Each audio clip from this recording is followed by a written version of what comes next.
السلام علیکم ورحمۃ اللہ وبرکاتہ۔ ایک حدیث چھوٹی سی بیان کر رہی ہوں، غور سے سننا۔ بسم اللہ الرحمن الرحیم، شروع کرتی ہوں اللہ کے نام سے جو بڑا مہربان نہایت رحم والا ہے۔ حضرت حذیفہ رضی اللہ عنہ ارشاد فرماتے ہیں کہ نبی کریم صلی اللہ علیہ وسلم کو جب کوئی سخت امر پیش آتا تھا تو نماز کی طرف فوراً متوجہ ہو جاتے تھے۔ آج مسلمان کی پوری زندگی مصیبتوں اور پریشانیوں سے گھیرے ہوئے ہے، لہٰذا نمازوں کو بہتر سے بہتر بنا کر اللہ سے دعائیں کریں تاکہ ہماری پریشانیاں دور ہو جائیں انشاءاللہ۔ علم انسان کے لیے دو راستے ہیں، ایک جنت کی طرف لے جاتا ہے اور دوسرا دوزخ کی طرف لے جاتا ہے۔ جنت کا راستہ معلوم کرنے کے لیے دین کا علم سیکھنا نہایت ضروری ہے، اور یہ علم مدرسوں میں جا کر ہی نہیں سیکھا جاتا بلکہ دونویں اجتماعات میں شرکت کرنے اور اللہ کے راستے میں نکلنے سے بھی یہ دولت بہت کم وقت میں حاصل کی جا سکتی ہے۔ تو ہمارے بہن بھائیوں، ہمیں جو ہے تھوڑا وقت باہر بھی لگانا چاہیے۔ دنیا کا ہم اتنا وقت لگاتے ہیں کہ جن کہاں کتنا ہمیں وقت لگانا پڑ جاتا ہے، پھر کہتے ہیں کہ ہم نے اتنا وقت وہاں لگایا، کھارا گیا۔ لیکن انشاءاللہ دین کے معاملے میں اگر 1 منٹ بھی لگاؤ گے، اور 1 گھنٹہ بھی لگاؤ گے، اور 1 دن بھی لگاؤ گے، اور 1 سال بھی لگاؤ گے تو تمہارا کامیاب ہے وہ وقت۔ تو ہمیں کیا کرنا ہے؟ ہمیں اپنا سارا وقت کامیابی کی طرف لگانا ہے۔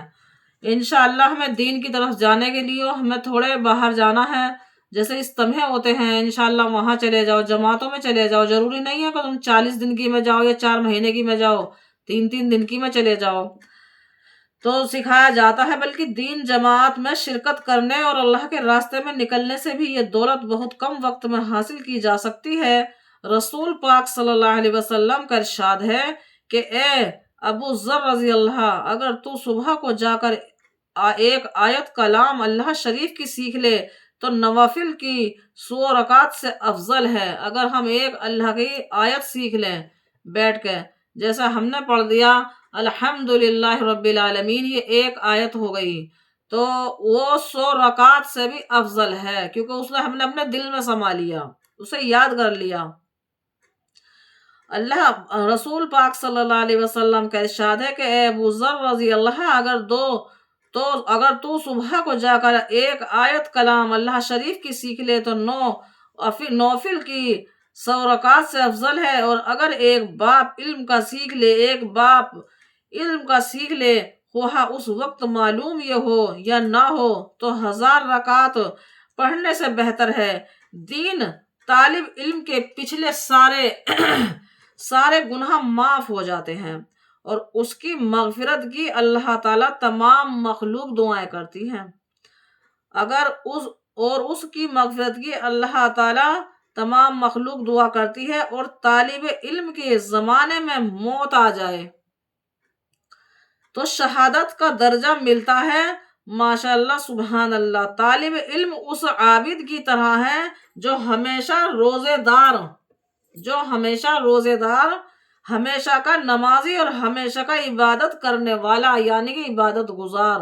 تو ہمیں انہیں ایسا ثواب ملتا ہے جیسے ہم رات دن کے روزے رکھنے والے ہیں، اور ہم جو ہے رات دن کے عبادت گزار ہیں، یعنی کہ اپنی نمازوں کا، اپنی تسبیحوں کا، اپنے قرآن کا ہم خیال رکھتے ہیں، جیسے ہم گھر کی باتوں کی چیزوں کا خیال رکھتے ہیں، اسی لیے ہمیں اپنے دین کا بھی خیال رکھنا لازمی ہے۔ ایک مسئلہ دین کا سیکھنا ابو نبی پہاڑ کے برابر سونا خیرات کرنے سے افضل ہے۔ ماشاءاللہ ذرا سی آیتوں کو سیکھنے کے لیے ہمیں اللہ نے کیسے کیسے ثواب عنایت کر رکھے ہیں، لیکن ہم کیا ہے، ہم جو ہے دنیا کی غفلت میں اتنے پڑ چکے ہیں کہ ہمیں سیکھنے کا زر نہیں ملتا۔ ہم پڑھے لکھے ہیں، لیکن بہت سی آیتیں ایسی کہ ہم پڑھ کر بھول جاتے ہیں، لیکن یہ نہیں کہ ہم بھول گئے تو بھول گئے، ہمیں انہیں یاد کرنا ہے۔ جتنا ٹائم ہم انہیں یاد کرنے میں لگائیں گے انشاءاللہ اتنا وقت ہمارا اچھی جگہ لگے گا، اور ہمارا اللہ راضی رہے گا کہ میرا بندہ میرے دین کو سیکھنے کے لیے کتنا وقت لگا رہا ہے۔ دین کی مخلوق میں شرکت کرنے والوں کے لیے اللہ تعالیٰ جبرائیل علیہ السلام کو گواہ بنا کر فرماتے ہیں کہ میں نے اس سب کی مغفرت کر دی۔ ذکر ذکر کا اعلیٰ درجہ یہ ہے کہ ہر وقت اللہ کی طرف دھیان رہے، یہ نہیں کہ ہم دنیا میں دھیان لڑا کے رکھیں۔ حدیث کا مفہوم یہ ہے کہ اگر ہمیں یہ ہے کہ ہمیں دین کی سمجھ ہونی چاہیے تو چاہے ہم ضروری نہیں ہے کہ ہم کلام مجید لے کے بیٹھے ہیں یا ہم حدیثیں لے کے بیٹھے ہیں، اگر ہم ٹھالی بھی بیٹھے ہیں تو سبحان اللہ، الحمدللہ، اللہ اکبر، کچھ بھی، استغفار، الحمد شریف، جس چیز جو بھی تم اللہ کی رضا کے لیے تمہیں یاد آتا ہے اس ٹائم اللہ کا ذکر یہی ہے کہ اگر ہم نے الحمدللہ کہا یا ہم نے سبحان اللہ کہا یا ہم نے اللہ اکبر کہا، یہ سب اللہ کا ذکر میں ہی آتا ہے۔ یا اللہ کے اتنے پیارے پیارے 90 نام ہے، صفات نام ہے، ان کے پیارے پیارے ناموں میں سے کوئی سا بھی لے لے کرو، الحمدللہ لے لے کرو، محمد لے لے کرو، بسم اللہ لے لے کرو، اللہ کی رحمت سے سب میں صفا ہے اور سب اللہ کا ذکر ہے۔ تو ہمیں کیا کرنا ہے؟ ہمیں اللہ کا ذکر کرنا ہے، مغفرت کر دی جاتی ہے۔ ذکر کے اعلیٰ درجہ یہ ہے کہ ہر وقت اللہ کی طرف دھیان رہے، زبانی ذکر کثرت سے کرتے رہنے سے یہ درجہ حاصل ہوتا ہے۔ حدیثوں میں آیا ہے کہ ذکر کے برابر کوئی چیز بھی اللہ کے عذاب سے بچانے والی نہیں۔ میرے اللہ نے کیسی کیسی صفاتیں دی ہیں کہ اگر ہم اللہ کا ذکر 24 گھنٹوں جمع پہ ورد رکھیں گے، ہم نے بتایا آپ کچھ بھی پڑھ سکتے ہو، وہ اللہ کے ذکر میں ہی آئے گا۔ ضرور نہیں ہم نے ایک چیز پڑھنی ہے تو وہی پڑھنی ہے، نہیں، ہم کچھ بھی پڑھ سکتے ہیں، استغفار پڑھ سکتے ہیں، کل پڑھ سکتے ہیں، درود شریف پڑھ سکتے ہیں، جو بھی اللہ ہمیں یاد دلا دے اس وقت تو اللہ کا ذکر میں ہمیں لگ جانا ہے۔ آیت ہے کہ ذکر کے برابر کوئی چیز بھی اللہ کے عذاب سے بچانے والی نہیں۔ اس کے لیے مندرج ذیل ذکر کی پابندی، منسون دعائیں کا اہتمام اور روزانہ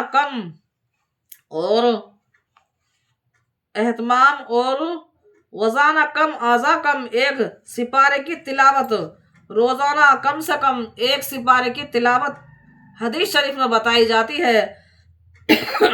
آپ سپارے کی تلاوت کی جائے، روزانہ ایک تسبیح، تیسرے کلمے کی، ایک تسبیح درود شریف کی اور ایک تسبیح استغفار کی۔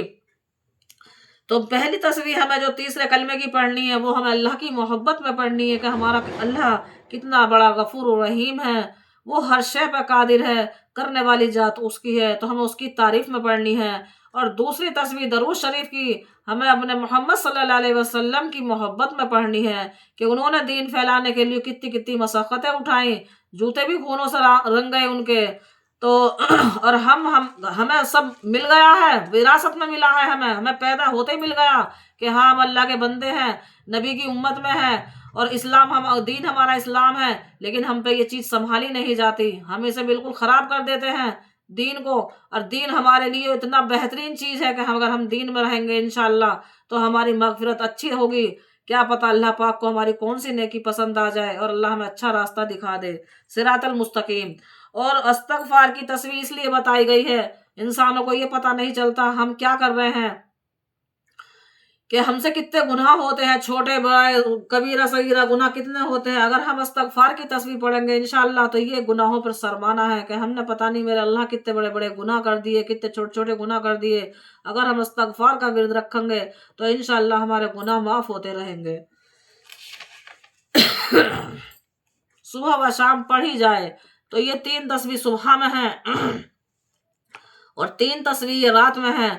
تیسرے کلمے کی سبحان اللہ الحمدللہ ولا الہ الا اللہ واللہ اکبر ولا حول ولا قوۃ الا باللہ العلی العظیم۔ اور دوسری کے اندر درود شریف کی پڑھنی ہے، اللہم صلی علی محمد وعلی آل محمد کما صلیت علی ابراہیم وعلی آل ابراہیم انک حمید مجید، اللہم بارک علی محمد وعلی آل محمد کما بارکت علی ابراہیم وعلی آل ابراہیم انک حمید مجید۔ اور تیسری ہمیں پڑھنی ہے استغفر اللہ ربی من کل ذنب واتوب الیہ۔ تو میرے بہن بھائیوں ہمیں یہ 3 تسبیحوں کا ورد رکھنا ہے۔ اور درود شریف اگر کسی کو یہ لگتا ہے کہ درود ابراہیم زیادہ بڑی لگتی ہے تو صلی اللہ علی النبی الامی، ہمارا اللہ تو ہر شے پہ راضی ہے، ہر شے پہ خوش ہے، ہم کرنے والے تو بنے، چھوٹی سے چھوٹی درود شریف لے لو، ایسی کوئی دقت نہیں ہے۔ بہت سے لوگوں پہ بڑی استغفار نہیں آتی ہے جو ہم نے پڑھی ہے بھی، تو چھوٹی استغفار لے لو، استغفر اللہ استغفر اللہ استغفر اللہ، یہی کہتے رہا کرو۔ اگر پڑھے لکھے نہیں ہو تو میرا اللہ تو ہر شے پہ قادر ہے، اس چیز پہ بھی بکس دیتا ہے۔ ہمارے دین میں تو بہت آسانی ہے، اللہ نے کہا ہے ہمیں دین کو کیڑا نہیں کرنا، ہمیں آسان کرنا ہے، تو ہم آسان کب کریں گے؟ جب ہم اسے پڑھیں گے۔ اب ہم نہ پڑھیں گے، ہم یہی کہتے رہیں گے ہمیں نہیں آتا، ہمیں یاد نہیں ہے۔ ابھی کوئی گانا یاد کرنے لگو گے تو گانوں کا رٹا لگا دو گے، تو ہمیں گانوں کا رٹا نہیں لگانا ہے، ہمیں اپنی دین کی باتوں کا رٹا لگانا ہے، چاہے چھوٹا چھوٹا کہیں بیٹھ کر ذکر ہی کرنا ہے، اور ہماری آنے والی ویڈیو کا انتظار کریں۔ آمین ثم آمین۔